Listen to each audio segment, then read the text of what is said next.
13th, Part 3, in 3D. Jason, you can't fight him.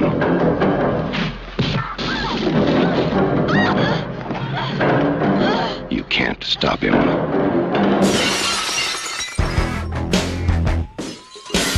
I've always had a warm place in my heart for the slasher genre, namely of the 80s variety. As if that wasn't obvious.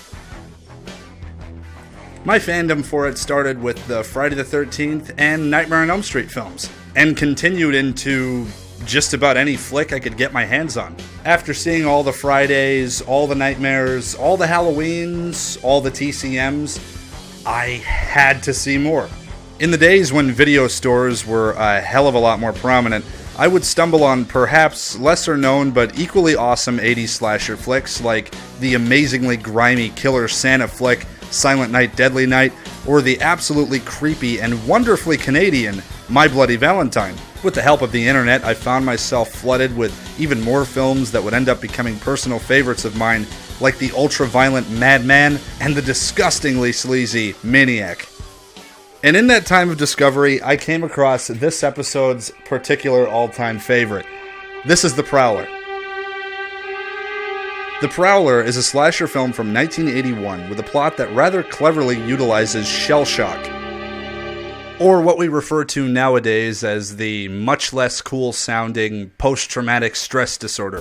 The film begins with an old-timey news TV spot about the end of World War II, talking about not only the soldiers returning to their loved ones and wives, but those also forced to return to Dear John letters and emotional trauma from the war in general.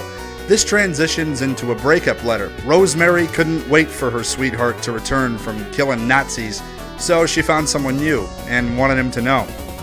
A quick and probably insensitive lesson on PTSD.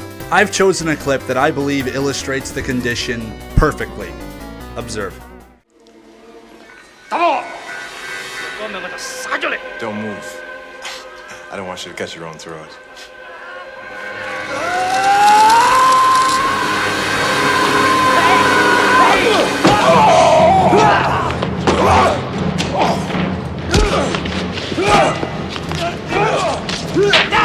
Alright, now that you've seen that, let's switch the scenario around from dickhead cops to unfaithful girlfriend.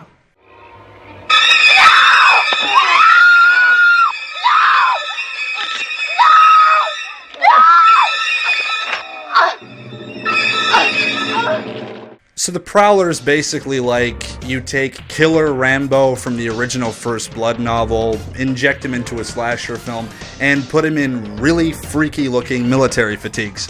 This movie kicks ass, and it's only just begun. Thanks to the double murder of Rosemary and her new lover, the town of Avalon Bay hasn't had a graduation dance in over 30 years. Funny how in some horror films, there can be a violent shark attack and they still keep the fucking beach open. And in others, one guy will kill a few people and the town will just ban something fucking entirely.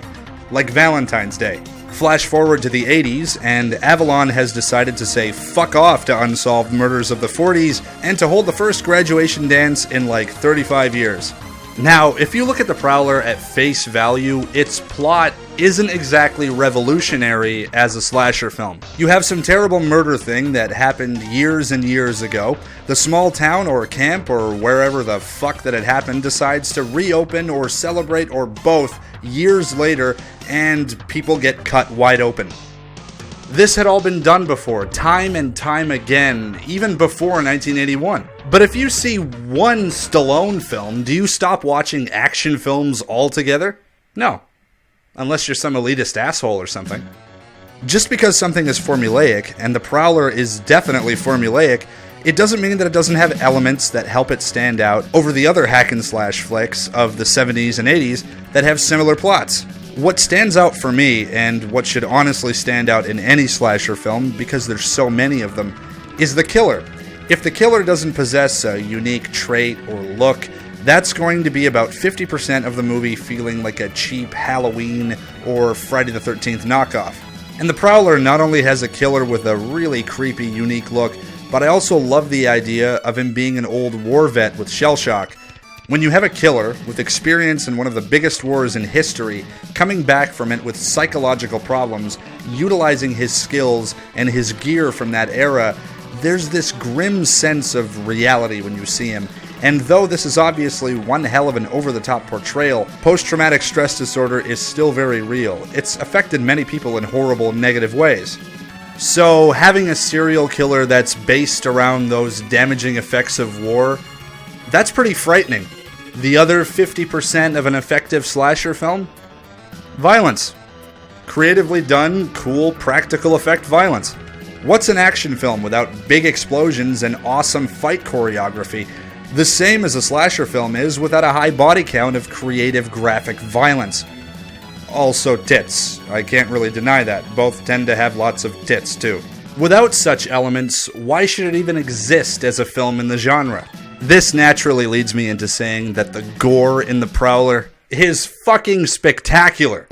I use the word brutal a lot in this show, most recently in the case of reviewing ultra-violent films like Ruggero Deodato's Cut and Run and James Glickenhaus's The Exterminator. The statement I'm basically trying to make here is, the Prowler is really brutal. Perhaps even more brutal than the two films I just mentioned from prior episodes. And now I get to have the fun of explaining the why of that while my more squeamish viewers squirm in their seats.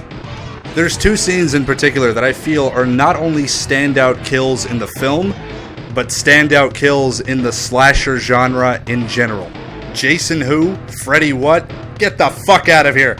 These scenes in particular are what you'd call formulaic in a film like this.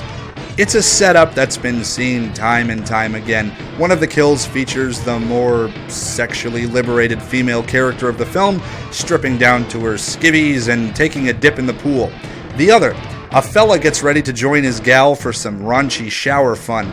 Bad things happen, as you'd guess, but it feels a fair bit more severe in this film.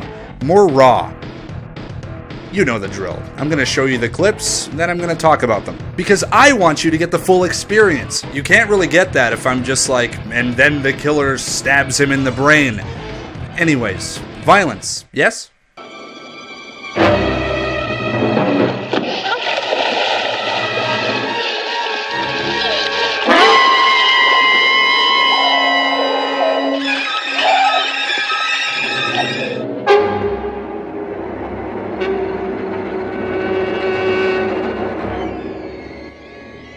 Okay, why was that really brutal and shit? As if you even really need to ask. Simple. The combat boot kick to the chin. It's opportunistic, even cowardly. It's incredibly savage and as heartless as it gets. It's what you'd expect a killer to actually do. He doesn't just jump in to slit her throat, he traps her and then goes in for the kill. Bonus points go to the scene for amazing practical special effects. This is a cut above the gore you'd see in an 80s slasher film. It's fucking great.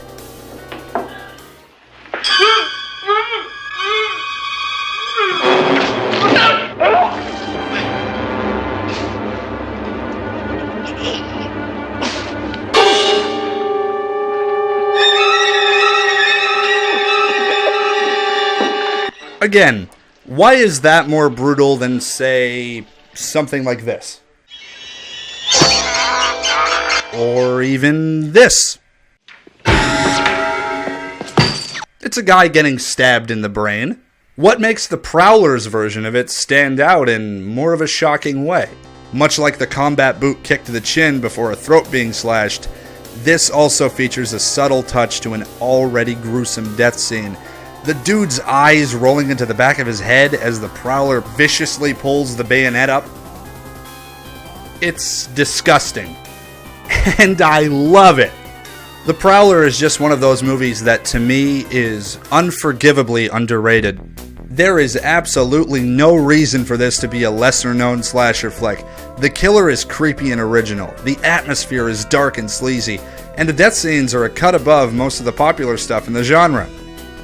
It also shares a similar plot with another slasher film that came out in 1981, My Bloody Valentine. Both films feature a killer that's pretty much created because of PTSD, Only in My Bloody Valentine, it's a coal miner that was trapped down in the mines due to an accident created by lazy management, so he eats whatever's left of his team to survive. But the gist of it is, the accident happened on Valentine's Day, so he goes on a Valentine's Day killing spree, and the town doesn't celebrate Valentine's Day for like 20 years.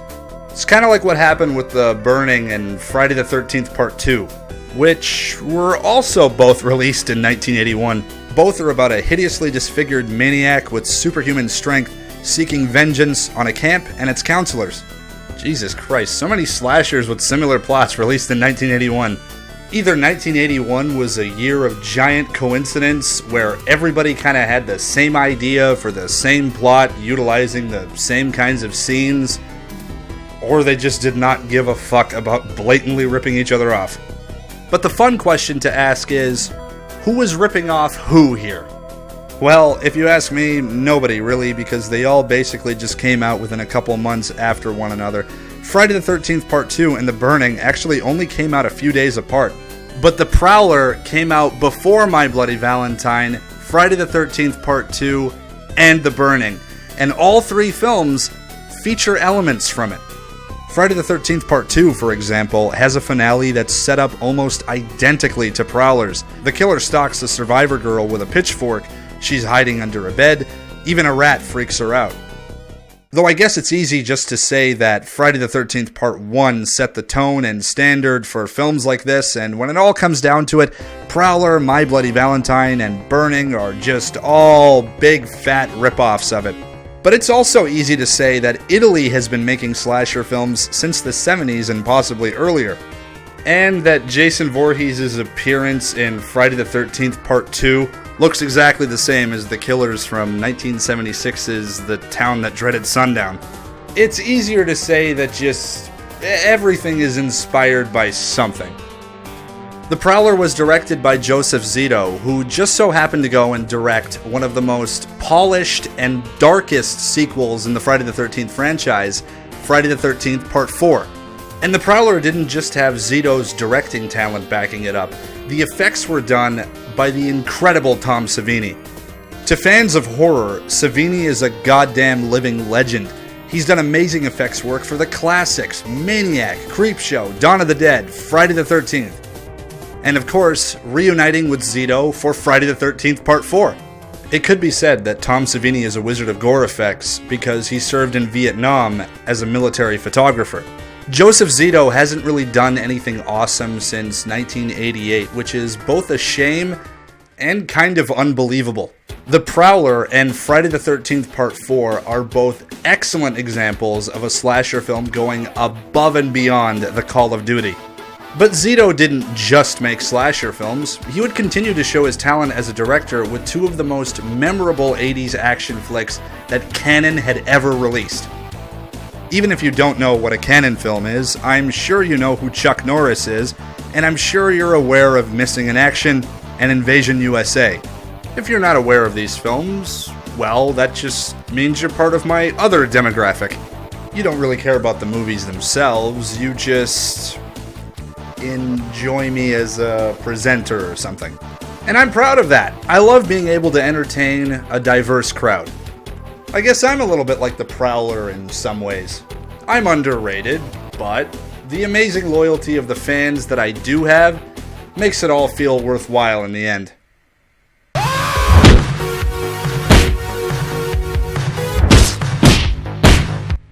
Yeah. Other reasons. Psycho killer